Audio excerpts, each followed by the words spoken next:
Assalamu alaikum wa rahmatullahi wa barakatuh. Welcome back to part 2 of this, what I consider to be a very interesting and appropriate discussion and debate about Muslim women in prisons. We've been talking about the growth of Muslim women in prisons. As Sophie said in the first part, has gone from 6% to 7.5%. Some of that increase is because young women are being coerced into becoming drug traffickers or drug sort of mules in a way, and they are being sort of coerced into this work by mainly Asian Muslim men into taking this action. But there's also other issues around shoplifting, as she said, and maybe is poverty one of the issues that is forcing people to act in a way that they've never acted before.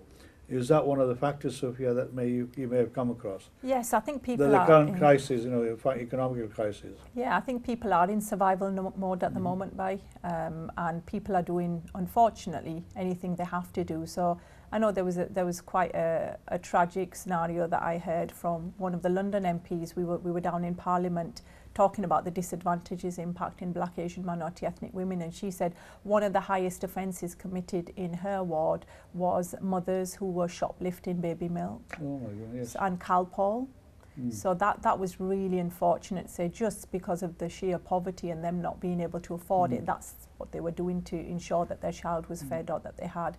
And that was a Muslim MP that had mentioned that from London. So yeah, I think a lot of this is circumstantial as well. It is, as I've said, it's hard to pin down one such crime, but what we are seeing, unfortunately, is Muslim women involved with crimes that are related to a man as a co-defendant. As you mentioned, drugs were one of those charges, and I think my concern as a Muslim woman myself is, and especially because we're doing a piece of research with young Muslim girls under 25, how do we equip our sisters to recognise those red flags? How do we, because we don't talk about premarital relationships or things of that nature. So how does a sister know when she's being exploited, or when something is dangerous, or where she should say, no, I'm not going to save that box for you, I'm not saving that bag for you, I don't know what's in there. So there's an element of grooming going on there. There is.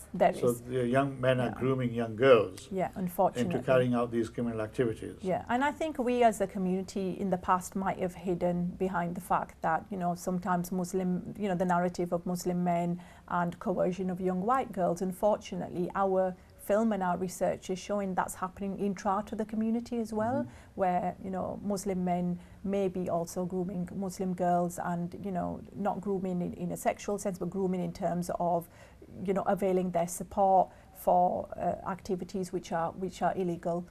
Yes. Probably the drug pushers see women as less of a target of the criminal justice system. And the more chances of getting away with things. And I think sometimes we see that in a family setting as well, where it's very unfortunate, but I've come across husband and wife scenarios or other scenarios where it's said, you do the sentence, you'll get less time, you're a woman. And of course, oh my goodness. Yeah, it is You're joking. very heartbreaking. There's things we've had to see in this, and I you are seriously saying that there are some husbands are making their wives accept the guilt or the criminal activity. We are aware of the instances where a woman has gone into prison for accepting the family crime. And the reason she's innocent. The reason she was being put forward was the belief that if she actually takes the responsibility, she will get the less sentence. Right. So it does happen. And it is one of the issues. The other point I wanted to make was that we have not only seen net increase in Muslim women going into the prison, but we are also seeing a lot of young Muslim women now ending up in prisons. Okay, and therefore they may be for petty crimes, but they are also going in for some serious crimes. Okay, and therefore actually the grooming issue is very important for us. Yes. And the issue which Sophie has I think very clearly alluded to is that what safety mechanisms are, what education awareness there are within those families to protect these women. Okay, see the red flags and make sure that there are early interventions. And the fact that our young daughters and sisters under 25 are ending up in prison for some serious crimes is something that we as a community need to be concerned about, and we need to do something about it. Well, I agree, and I mean, I didn't realize that the population is getting younger. People are now going to prison because of some of the activities that you just talked about. But I mean, you've got this film coming out that is going to be launched, at the special event which is taking place on Thursday, on the 29th, isn't it, in Leeds Beckett University, and that showcases, as you said, sisters who've been in prison. Yeah. They're sharing their experiences inside. Yeah. Both through the criminal justice system as they're going to court and sentencing process and being sent into prison, and then when they come out as well. Can you just give us a flavour of what this film is all about? Yes, so with the film, as mentioned, we've researched for many, many years, and it's still second-hand knowledge and reports that we've written. And alhamdulillah, they have had an impact on the CGS, they've had an impact on our own communities and faith institutes. But I think now, 10 years in, we were perhaps of the feeling that some of the women are ready to tell their own stories. And through film, I believe, even personally, I believe in the power of film and the fact that it humanizes people's stories more than, say, words on a report, on a piece of paper. So some of the women approached us and said, look, we're ready to be open. We've lived this life. They talk a lot about a second sentence, a community sentence once they come out. And I think some of them just thought it's time to put on record what their realities were. What was it that led them into the system? What were some of the pull and push factors they faced in there? And coming out, what are some of the real challenges? And I think it's encouraging to hear the women say, I don't want to see another sister go through what I've had to go through. So whether that was prevention or for another sister that might have come out of prison to know you're not alone, there's other, and I think it's an extremely, extremely brave attempt on the part of the sisters that have spoken on the film. It must be, to go on camera and talk about their experience. Absolutely. So it does, it humanizes their stories, it lets them put on record what happened with them, and I genuinely think they come from a place of wanting the best for their communities, but to shine a light on this area to say, look, we're not all bad, we were not born offenders. Some of them didn't even think that they would ever end up in the criminal justice system. And by you've seen the film, the sisters on the film are from all walks and backgrounds. You have Black Muslim sisters, South Asian Muslim sisters, white Muslim sisters. So I think it puts on record both their trials and tribulations, but our onus as a community, what's our responsibility to them? And I think it is very hard hitting. It has taken us nearly 3 years to make the film. Right. So you can understand the care and the diligence that we have given it, but also, we had our own, as we've always had, once myself and Baishtaq have written trepidations around where does this need to go? How do we project and reflect the realities of what's happening in the Muslim community, but confine that to areas that just require educating? So it is a film that will be kept within the criminal justice system. We have the big launch planned on Thursday, and after that we're speaking about perhaps community launches and a further one in London. I was going to ask you, I mean, it's all well and good to have a launch of this type in front of the sort of institutional organizations that work within the criminal justice system, but the power of the message needs to be transmitted equally internally within our communities. Yeah. I think so I was going to ask, how are you proposing to do that? It will be done. How? There are two important points, I think, which we need to make about the film. One is that the film does not sensationalize these issues and concerns of women. And I think that is important. The film is about powerful women voices, women who have lived the journey, have traveled through it, and now are actually talking about their concerns and issues in the hope that the providers and the community will take them seriously. That's important. The second thing the film is I think it's a powerful message. And a powerful message is that we had something like how many hundred women who have gone through our project over the last 10 years? About 400. About 400 women. Only 2 or 3 have reoffended. So what's this project? It's a rehabilitation the Muslim project? Women in Prison project, Right. which Sophie is director of. and actually provides the Resettlement post-prison support. rehabilitation support. All right. Okay. Many of those women have gone on to rebuild, reconstruct their lives, and actually have become very successful in all areas of life. So what these women are saying, look, how important the community support, the community involvement. With this, I mean, glad to hear that. Yes. This is after the fact. What I'm saying, you produced this film, Yes. very hard hitting, as you say. Mhm. It actually tells the stories of real women who've Yeah. gone through this very negative experience. Mm. But coming back to your point, how does the community now respond to it? So how do we, people like yourselves who are activists in the community, myself for example, actually bring that message into the community so that the community actually understands what this message is all about? I think there's safe spaces, so one of the reasons we're here today is because you are a safe outfit for us to come and have this conversation. You know, there's I hope so. certain media outfits Yeah. that we can't go to. You know, where we are, dare I mention, in the middle of a general election. So, you know, there are certain outfits where we wouldn't want to go and demonise the Muslim community. Yes, we have intra-challenges. It's not a case of demonizing. What I'm trying to say is, in order for the community Yes. to respond to this issue, Yeah. we need to raise awareness Yeah. in the community by And the community launches will do that. Yeah. So just as is the Thursday launch, there'll be subsequent community launches. We've been where asked and for, how is this going to happen? So, yeah. people are aware.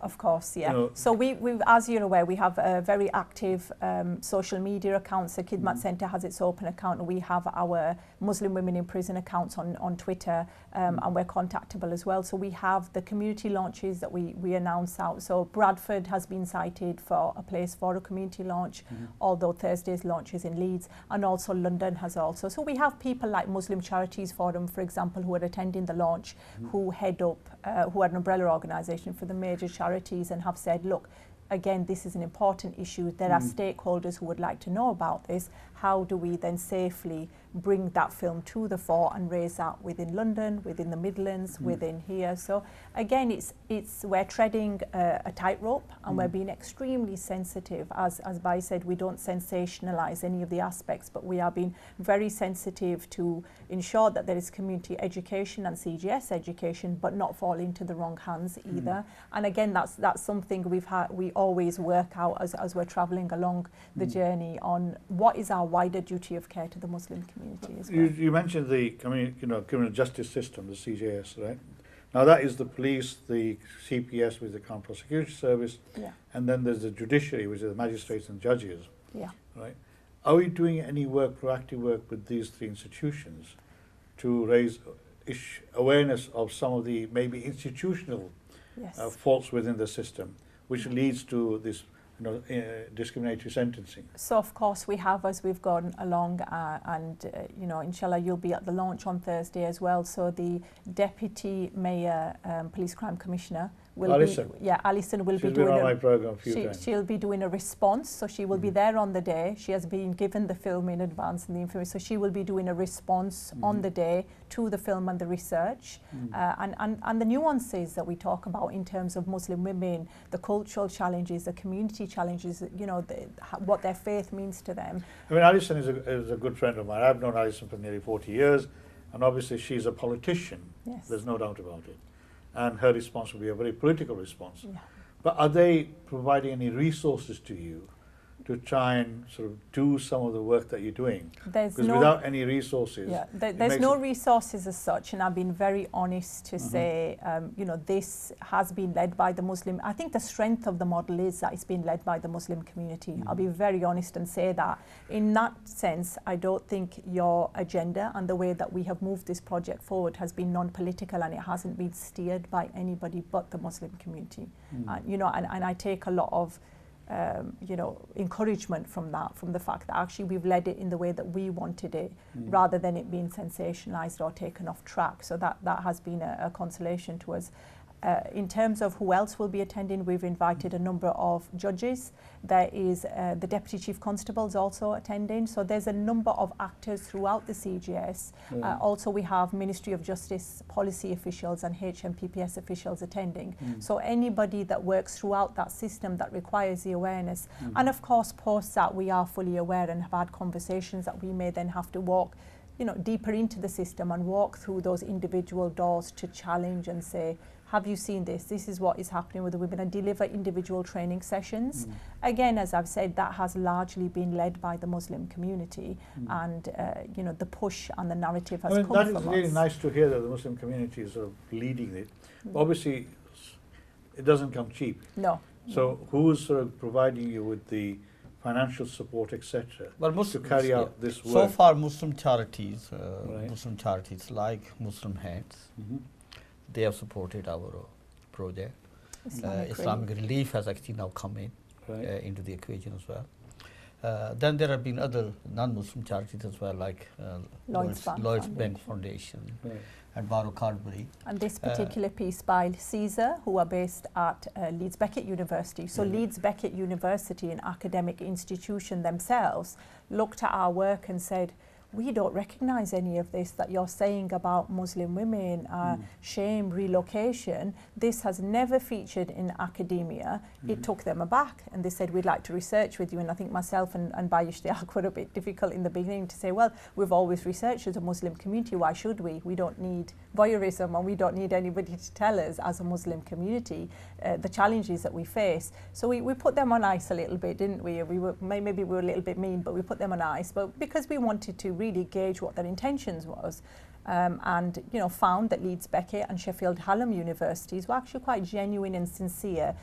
The researchers that we are researching with Dr. Goodwin and Dr. Bradley were desistance experts, trauma-informed experts, and said, we don't understand any of these threads that you've mentioned about Muslim women. And so we went into the collaboration, and they actually, as academics, said, we'd like to invest, and we'd like for you to make a film, but also carry out pilot research so we as academics can understand this and push it through the sector. But it challenges, as I've said, everything they thought they knew, and push it through into policy and practice and say, this is not good enough. Having said that, if I go back to your question, that we have not actually let CGS family, as I call it, off the hook. We have been constantly and consistently have been knocking on their doors. The project Muslim Women in Prison project is now actually has a input into many of the national forums, like Agenda, like Link, and a number of other. And these are all kind of national setups to influence and lobby for change around equality and fairness and that kind of thing. So the voice of Muslim women and the Muslim community is now significantly more than, let's say, 10 years ago. But the CGS culture, as we sit here and talk about it, is slow to change.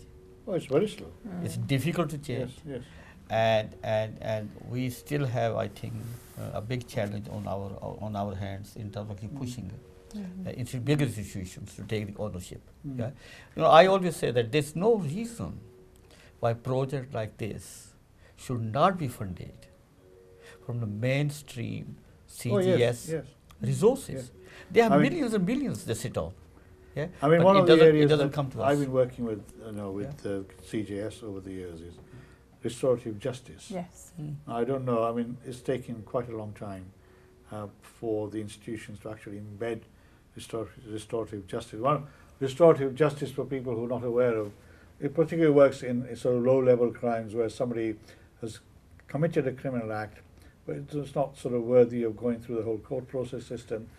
And restorative justice is where they get the perpetrator and the victim to sit down and work out where the perpetrator admits their guilt and the victim feels that they have got some justice, whereas there's no guarantee that if they go to court that they'll get justice.